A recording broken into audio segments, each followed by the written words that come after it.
광주 군공항 이전을 놓고 김영록 전남지사가 무안공항과 연계한 광주 군공항 이전 필요성을 강조하자 무안군 의원들이 삭발 투쟁에 나서며 도지사의 사과를 촉구했습니다. 광주의 복합 쇼핑몰 건립이 추진되면서 임동 현대백화점 건립과 광천동 신세계백화점 확장이 속도 경쟁을 벌이고 있습니다.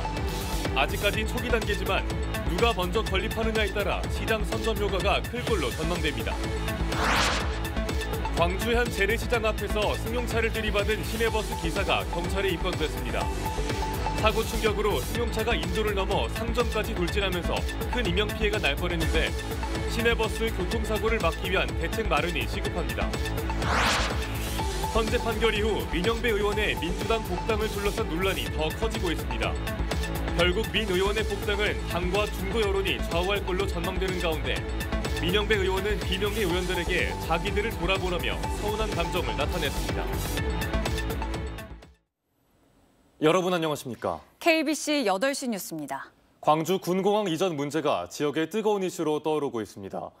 김영록 전남지사가 최근 한 지방 일간지를 통해 무안공항과 연계한 광주 군공항 이전 필요성을 강조하자 무안군 의원들은 삭발 투쟁에 나서며 도지사의 사과를 촉구했습니다. 한편 한평군은 내일 4번째 군공항 유치 설명회를 갖습니다. 고익수 기자가 보도합니다.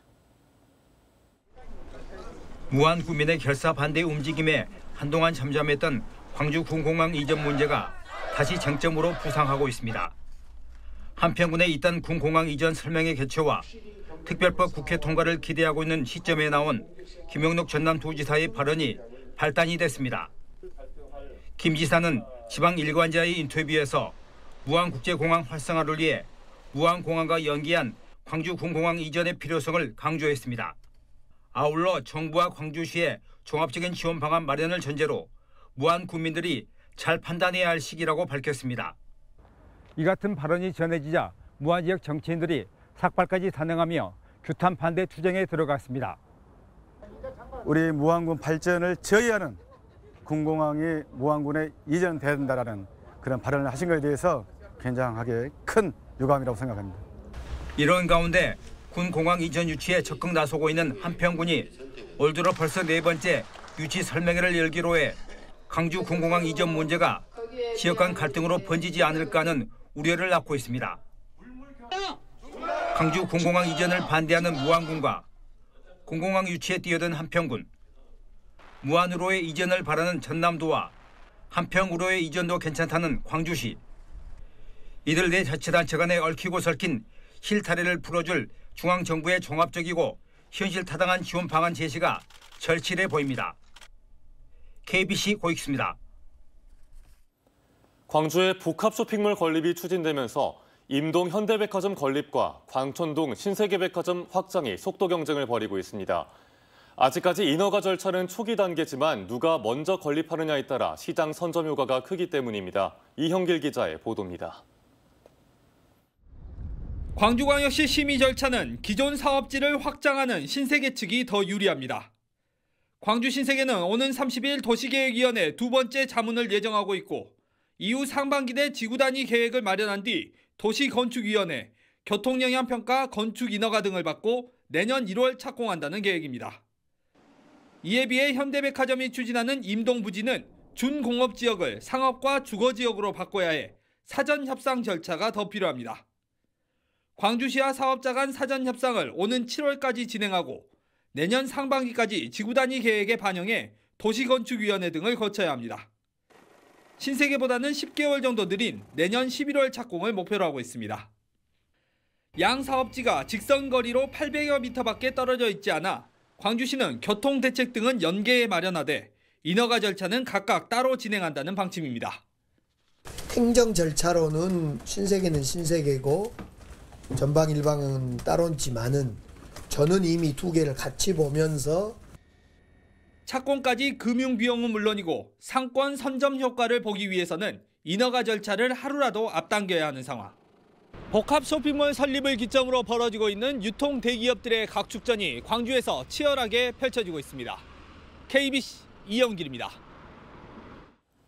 SNS를 통해 가족들의 비리를 폭로해온 고 전두환 씨의 손자 전우원 씨가 오늘 귀국 직후 경찰에 체포됐습니다.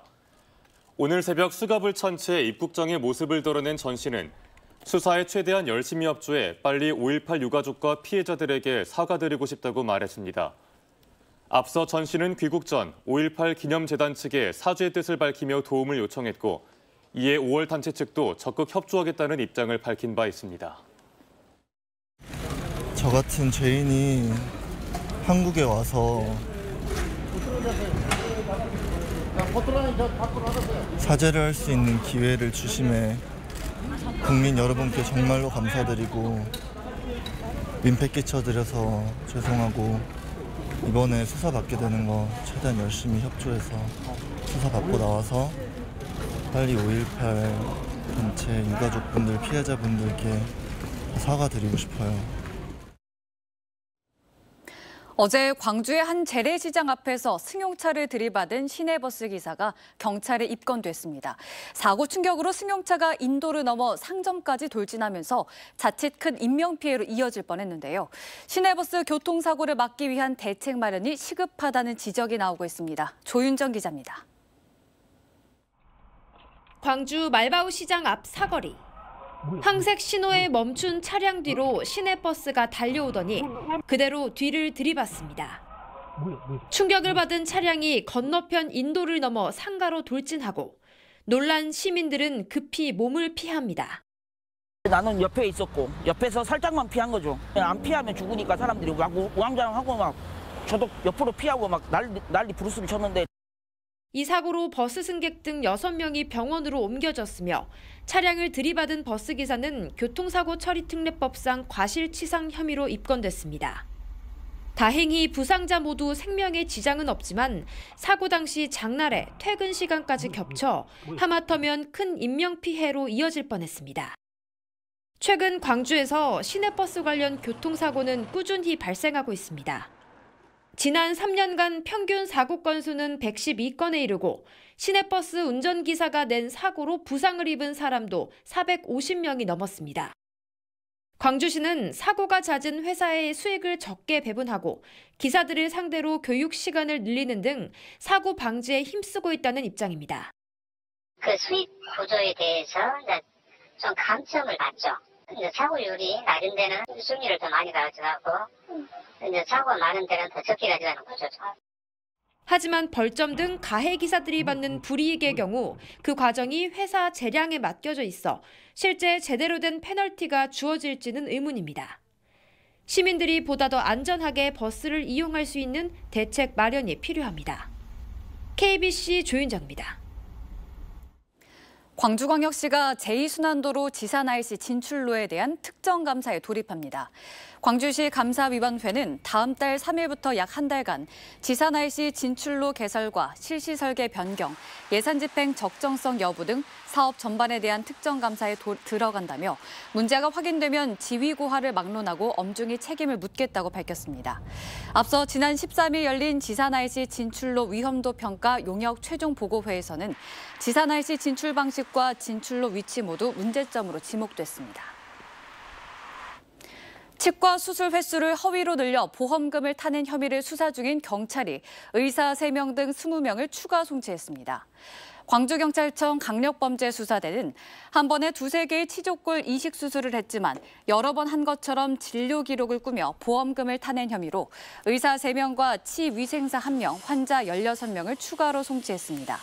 피의자들은 생명보험에서 수술 횟수가 늘어나면 추가로 보험금을 지급해주는 수술 특약을 악용한 것으로 드러났습니다.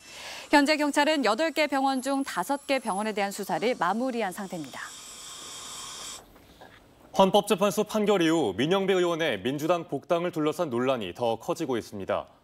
민 의원은 다 동의한 것을 지금 와서 그때 잘했느니 못했느니 말하는 민주당 분들은 자기를 좀 돌아봐야 한다며 서운한 감정을 나타냈습니다. 이에 민주당 지도부의 고민도 깊어지고 있습니다. 이계혁 기자의 보도입니다. 지난해 4월 검찰 수사권 축소법안 처리 과정에서 민주당을 탈당한 민영배 의원. 헌법재판소 권한쟁의 판결 이후 복당할 것이라는 관측이 제기됐지만 오히려 논란이 커지고 있습니다.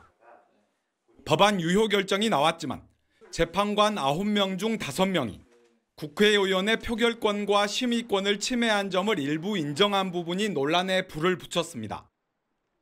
국민의힘 이철규 사무총장이 선량한 이웃을 가장해 남의 집에 주거 침입한 범법자와 마찬가지 행태를 저지른 파렴치한이라고 맹비난하는 등 비판 수위를 높이고 있습니다. 민주당 비명계인 박용진과 이원욱 의원도 심의 표결권 침해에 대해 국민에게 사과하고 헌재가 제기한 절차적 문제에 대해 반성해야 한다고 주장하고 나섰습니다. KBC 백운기의 시사 1번지에 출연한 민 의원은 절차에 문제가 있다고 한 재판관들이 오히려 정치적 판단을 했고 본인의 탈당에 대해서는 헌재가 판단조차 하지 않았다고 주장했습니다. 인용 의견을 낸 분 5분은 이게 사실 판단에 근거한 것이 아니고 추단, 추론에 근거해서 얘기를 합니다. 그러니까 여기는 가치 판단을 하고 있어요. 법원이 판사가 평가를 해도 될까요? 또 사과를 요구하는 비명계에 대해서도 날을 세웠습니다. 그래서 지금 와서 뭐 그때 잘했느니 못했느니 탈당에 옳았느니 그렇느니 이렇게 말씀하시는 민주당 분들은 자기를 좀 돌아봐야 돼요. 민 의원은 탈당 뒤 스스로 복당을 신청하면 공천에서 감점을 받기 때문에 향후 지도부가 복당 결정을 내리면 이후 직접 민 의원에게 복당을 요청할 것으로 보입니다.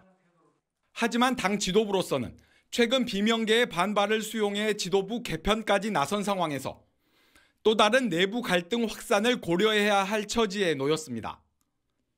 총선을 앞두고 중도층의 여론도 신경 쓸 수밖에 없습니다.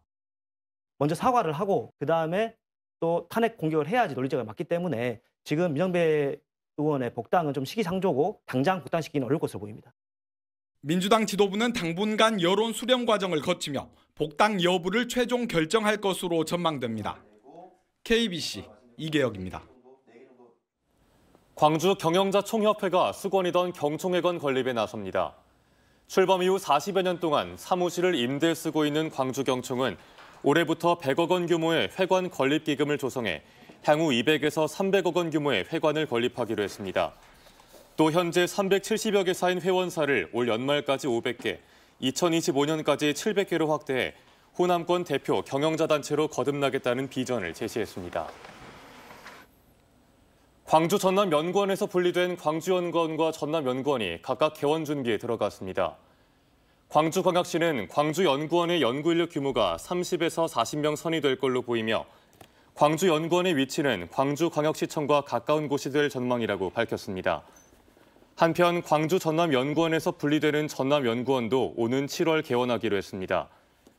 전라남도는 오는 7월 나주에 있는 현 광주 전남연구원 사무실에서 전남연구원 개원식을 가진 뒤 임대 기한이 끝나는 내년 6월 이후 청사를 무안이나 목포 등으로 이전할 예정입니다. 지난 10년 동안 광주와 전남의 소비자 물가가 크게 상승한 것으로 나타났습니다. 호남지방통계청 자료에 따르면 2012년부터 지난해까지 10년간 광주의 소비자 물가는 16.7%, 전남은 17.3% 상승했습니다.